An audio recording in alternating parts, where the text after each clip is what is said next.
মিজানুর রহমান আজহারী সাহেবকে আমি স্যালুট দিচ্ছি।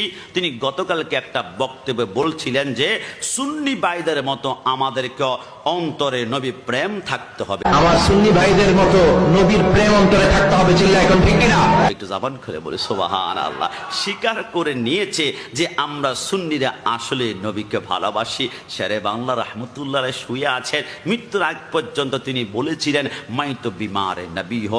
গাজী আকবর আলী রেজভী নেত্রকোনা মাজার আছে, 152 বছরে তিনি হায়াত পেয়েছিলেন। প্রতিটা মুহূর্তে ইয়া নবী সালাম আলাইকা বলেছিলেন। আমাদের চাঁদপুর আবাদ শাল মাদানী আর নুরুল ইসলাম ফারুকী মৃত্যুর আগ পর্যন্ত বলেছিলেন বাড়ি ছাড়াবো, চাকরি ছাড়াবো, সম্পত্তি ছাড়াবো, কিন্তু রসুল্লাহর প্রেম আমাদের কলব থেকে আমরা সরাতে পারি না। আর রসুলকে কেমন ভালোবাসি, শুধু মুখের ভালোবাসা নয়, 70 থেকে 80 লক্ষ আশিক রসুল জশ্নে জুলুসের মধ্যে আসে।